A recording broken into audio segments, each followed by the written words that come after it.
Hi everyone. Competitive గురు Naresh sir YouTube ఛానల్కి స్వాగతం. ఈ వీడియోలో మనం 6 నుండి 10వ తరగతి వరకు పుస్తక సమీక్ష ఏ విధంగా రాయాలి, ఎలా రాస్తే మనకు మంచి మార్క్స్ వస్తాయో చూద్దాం. అంటే ఈ పుస్తక సమీక్ష అనేది 6వ తరగతికి, 7వ తరగతి, 8, 9, 10వ తరగతి వారి అందరికి కూడా ఉపయోగంగా ఉంటుంది. సరే, మరి దీన్ని ఎలా రాద్దామో చూద్దాం. ముందుగా మనము పుస్తక సమీక్షని ఒక హెడ్డింగ్ని తీసుకోవాలి. మరి ఇక్కడ సమాచారం, ప్రాథమికంగా మనం ఎటువంటి సమాచారం రాయాలనేది చూద్దాం. మొదటిది పుస్తకం పేరు, రెండవది రచయిత పేరు, 3 ముఖ్య కూర్పు, 4 పబ్లికేషన్, 5 ముద్రణ, 6 అలంకరణ, 7 పేజీల సంఖ్య, 8 వేల, 9 సమీక్షకుల పేరు, 10 తరగతి, 11 ప్రక్రియ. ముందు వీటికి సంబంధించిన సమాచారాన్ని మనం చూద్దాం. పుస్తకం పేరు అంటే అక్కడ పిల్లి తీర్పు ఉంది. మీరు ఏదైతే పుస్తకం తీసుకుంటారో అక్కడ ఏ పేరు ఉంటే ఆ పేరు మీరు రాయండి. ఇక్కడ రచయిత పేరు, ముఖ్య కూర్పు, పబ్లికేషన్ చూద్దాం. రచయిత పేరు మైనా సిరీస్ వారిది సమగ్ర శిక్ష. మరి ఇక్కడ ముఖ్య కూర్పు ఎవరు? Doctor D Chandrasekhar Reddy. Publication ఎవరు పబ్లికేషన్ చేశారు, ఎవరు పబ్లిష్ చేశారంటే నియో లిటరేచర్స్ వారు. ముద్రణ ఎవరు ముద్రించారు? రైతు నేస్తం ప్రెస్ వారు ముద్రించారు. అలంకరణ ఎవరు చేశారు? పల్లవి గ్రాఫిక్స్ వారు చేయడం జరిగింది. పేజీల సంఖ్య, మరి ఇక్కడ ఎన్ని పేజీలు ఉన్నాయంట? 15 పేజీలు ఉన్నాయి. ఒకవేళ మీరు తీసుకునే పుస్తకంలో 15 ఉంటే 15, 20 ఉంటే 20, 10 ఉంటే 10 అక్కడ మీరు రాయండి. వేల రేట్ ఎంత? 50 రూపీస్ అని ఉంది. సో మీరు తీసుకున్న బుక్కి ఎంత ఉంటే అక్కడ రేటు చూసి రాయండి. సమీక్షకుల పేరు, మీకు ఎవరైతే తెలుగు టీచ్ చేస్తున్నారో వాళ్ళ పేరు మీరు అక్కడ రాయవలసి ఉంటుంది. అదేవిధంగా తరగతి అన్నారు. తరగతి అంటే మీరు 6వ తరగతి అయితే 6, 7 అయితే 7, 8 అయితే 8, 9 అయితే 9, 10 అయితే 10వ తరగతి అని రాయండి. మరి ఇది ఏ ప్రక్రియకు చెందినది అంటే కథా ప్రక్రియ. అంతే కదా, మనం కథ రాస్తున్నాం కాబట్టి కథ ప్రక్రియ అని రాయాలి. సమీక్ష, సెకండ్ పార్ట్ సమీక్ష చూద్దాం. ఇక్కడ ఒక కథ ఉంది కదా, దాన్ని చదివి మరి నీతి ఏమొస్తుందో చూసి రాద్దాం. ఈ పుస్తకంలో పిల్లి తీర్పు అనే ఒకే కథ ఉంది. ముఖ చిత్రం ఎంతో అందంగా, ఆకర్షణీయంగా ఉంది. పుస్తకంలోని కాగితాలు దళసరిగా ఉన్నాయి. ఈ పుస్తకంలోట ఒక కథ ఉంది అని చెప్తుంది. ముఖ చిత్రం అంటే పాఠ్యపుస్తకం యొక్క ముందు భాగము, వెనుక భాగము అందంగా, ఆకర్షణీయంగా ఉందట. పుస్తకంలోని కాగితాలు దళసరిగా అంటే మందంగా ఉన్నాయని చెప్తున్నాడు. అనగనగా ఒక కౌజుపిట్ట ఒక చెట్టు తొర్రలో నివసించేది. ఒకరోజు ఆహారం కోసం దగ్గరలో ఉన్న పొలానికి వెళ్ళింది. అక్కడ బోలెడంత తిండి దొరికింది. అది కొద్ది రోజులు అక్కడే ఉండిపోయింది. ఒక కుందేలు అటుగా వెళ్తూ తొంగి చూసింది. తొర్ర ఖాళీగా ఉండడం వల్ల కుందేలు ఆ తొర్రను తన నివాసంగా చేసుకుంది. కౌజు తిరిగి వచ్చింది. తన తొర్రలో ఉన్న కుందేలును చూసి ఇది నా నివాసం అంటే నా నివాసం అని రెండు పోట్లాడుకున్నాయి. అంటే ఇక్కడ కౌజు పిట్ట ప్లస్ కుందేలు రెండు కూడా గొడవ జరిగాయట. అప్పుడు కౌజు పిట్ట ఇది నా నివాసం అంది, కానీ కుందేలు కూడా ఇది నా నివాసం అంది. అప్పుడు ఆ రెండు పిల్లిని సలహా అడుగుదామని వెళ్ళాయి. పిల్లి ఒక సాధువుగా మంచి పేరు పొందింది, కానీ ఆ పిల్లి పెద్ద మోసగత్తె. కౌజు కుందేలు పోట్లాడుకోవడం పిల్లికి ఆనందాన్ని కలిగించింది.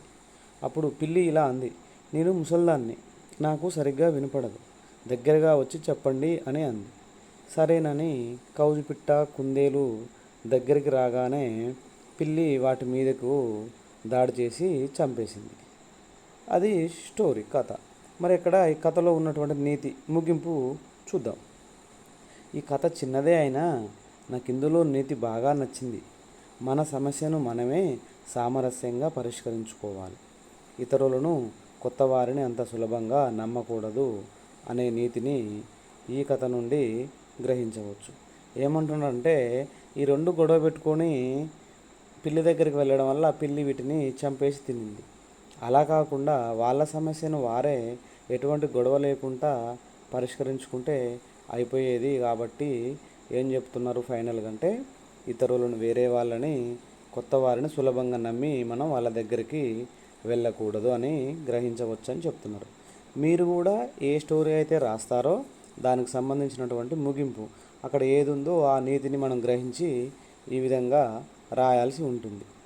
ఇది 6, 7, 8, 9, 10 ఏ తరగతి వారికైనా యూజ్ ఉంటుంది. అదేవిధంగా ఇంకొక పుస్తక సమీక్ష మీకు అర్థం కావడం కోసము చూద్దాం. సెకండ్ వన్ పుస్తక సమీక్ష. ఇక్కడ కూడా సేమ్. పుస్తకం పేరు కోతుల రాకుమారుడు. రచయిత పేరు కూడా ఇచ్చాడు. ముఖ్య కూర్పు ఎవరో కూడా ఇచ్చారు. మైనా సిరీస్ సమగ్ర శిక్ష. ముఖ్య కూర్పు ఎవరు? Doctor R B Chandrasekhar Reddy. Publication మళ్ళీ నియో లిటరేచర్స్. ముద్రణ ఎవరు చేశారంటే ఇక్కడ రైతు నేస్తం ప్రెస్ వారు ముద్రించారు. మరి అలంకరణ పల్లవి గ్రాఫిక్స్ వాళ్ళు. ఎన్ని పేజీలు ఉన్నాయట? పేజీల సంఖ్య 15. వెల 50 రూపాయలు. వెల 50 రూపాయలు ఉంది. సమీక్షకుల పేరు అంటే మళ్ళీ మనం చెప్పినట్టుగానే మీకు ఎవరైతే తెలుగును టీచ్ చేస్తారో వారి యొక్క పేరును రాయండి. తరగతి, మీరు ఏ తరగతి వారైతే ఆ తరగతి రాయండి. 6 నుంచి 10 తరగతులలో మీరు ఏ తరగతి వారో అది రాసుకోండి. ప్రక్రియ కథ.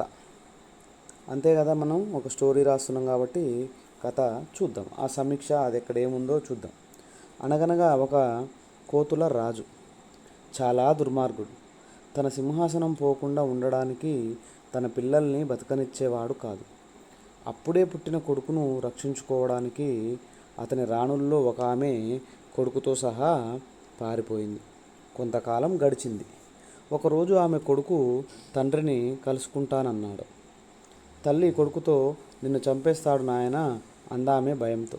భయపడకమ్మా అన్నాడు కొడుకు. చివరికి ఆమె ఒప్పుకుంది. కోతుల రాజుకు తన రాణి కొడుకును చూడగానే సంతోషం కలగలేదు. సంతోషిస్తున్నట్లు నటించాడు. గట్టిగా కౌగులించుకున్నాడు. ఊపిరాడకుండా చేసి చంపుదామని ప్రయత్నించాడు. కానీ కొడుకు కూడా తక్కువ వాడేమీ కాదు. తాను కూడా తండ్రిని అంతే గట్టిగా కౌగులించుకున్నాడు. కోతుల రాజు ఒక పథకం ఆలోచించాడు. కుమారా, నిన్ను రాజుగా పట్టాభిషేకం చేస్తాను. దగ్గరలో ఒక సరస్సు ఉంది. పట్టాభిషేకానికి ఆ సరస్సులోని తామరలు కావాలి, తీసుకురా అన్నాడు. కొడుకు సరేనన్నాడు. అతను సరస్సు దగ్గరికి వెళ్ళాడు. సరస్సులోకి వెళ్తున్న అడుగుల గుర్తులు కనిపిస్తున్నాయి. తిరిగి వచ్చిన జాడలు మాత్రం లేదు. ఏదో రహస్యం ఉందనుకున్నాడు. సరస్సు సన్నగా ఉన్న చోటు వెతికాడు. అక్కడ సరస్సు ఇటు నుండి అటు, అటు నుండి ఇటుకు దూకవచ్చు. నీటికి తగలకుండానే తామరలు తెంపుతున్నాడు. అప్పుడు నీటిలో నుండి జలరాక్షసుడు పైకి వచ్చాడు. నీ తెలివికి ధైర్యానికి మెచ్చుకున్నాను. నీకు ఈ పువ్వులు ఎందుకు అని అడిగాడు. అతను జరిగిన విషయం అంతా చెప్పాడు. జలరాక్షసుడు సంతోషించాడు. తానే పూలు తీసుకొని అతని వెంట వెళ్ళాడు. జలరాక్షసుడు వీడిని చంపుతాడు అనుకున్నాను, కానీ రాక్షసుడే వీడికి సేవకుడయ్యాడు అనుకున్నాడు.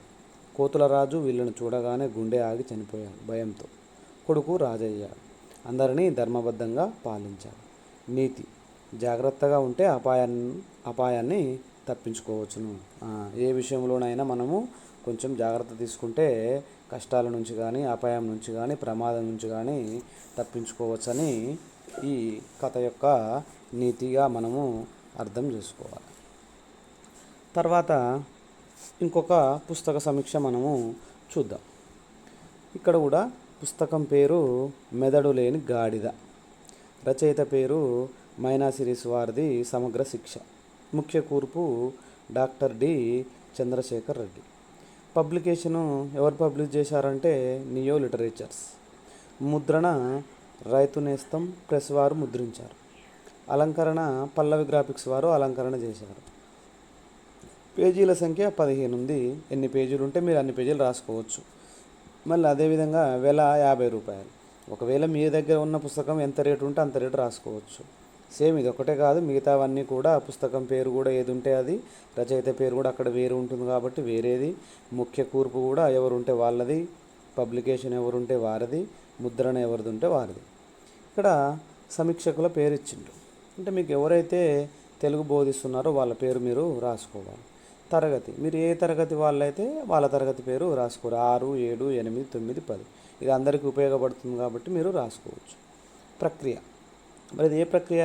కథా ప్రక్రియ కాబట్టి కథ అని రాశారు. సమీక్ష ఒకసారి చూద్దాం. ఒక అడవిలో ఒక సింహం ఉంది. దాని మంత్రి నక్క. ఒకరోజు సింహము ఏనుగుతో పోట్లాడి ఓడిపోయింది. సింహము తన ఆకలిని తీర్చుకోవడం కోసం నక్కను ఏదైనా ఆహారం తెమ్మని చెప్పింది. నక్క ఒక ఊరిలో ఉన్న చెరువు దగ్గర ఉన్న గాడిదను చూసింది. ఏం మామా, అలా బక్కచిక్కిపోయావంది నక్క. ఆ గాడిద మా యాజమాని సరిగ్గా తిండి పెట్టడం లేదనే అంది. నాతో కూడా అడవికి రా, అక్కడ పచ్చని చెట్లున్నాయి, నీకు కావలసినంత ఆహారం దొరుకుతుందని నక్క అంది.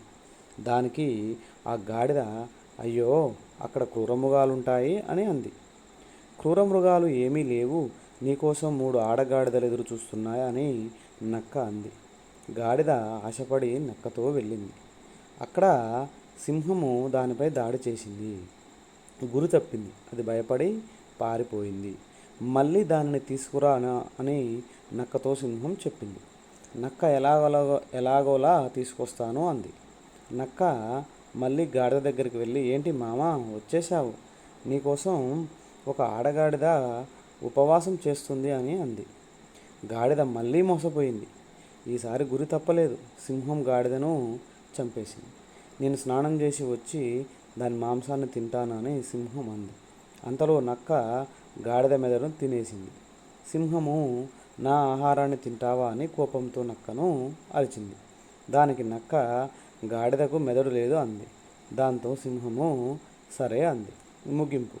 ఈ కథ ద్వారా కొత్త వారిని సులభంగా నమ్మరాదు అనే నీతిని మనం గ్రహించవచ్చు. మనం కూడా ఎప్పుడైనా ఎక్కడైనా కొత్త వారిని సులభంగా నమ్మరాదు. ఇలా పుస్తక సమీక్షలు మనము రాస్తూ ఉండాలి. అన్ని తరగతులకి 6 నుండి 10వ తరగతి వారికి ఉపయుక్తంగా ఉంటుంది. ఇంకా ఎవరైతే మన ఛానల్ని సబ్స్క్రైబ్ చేసుకోలేదో వారు మన ఛానల్ని సబ్స్క్రైబ్ చేసుకోండి. ఓకే, థ్యాంక్ యూ అండి. మీరు ఇంకా ఈ ఛానల్ని మీ ఫ్రెండ్స్ ఇంకెవరికైనా షేర్ చేయండి. Thank you everyone.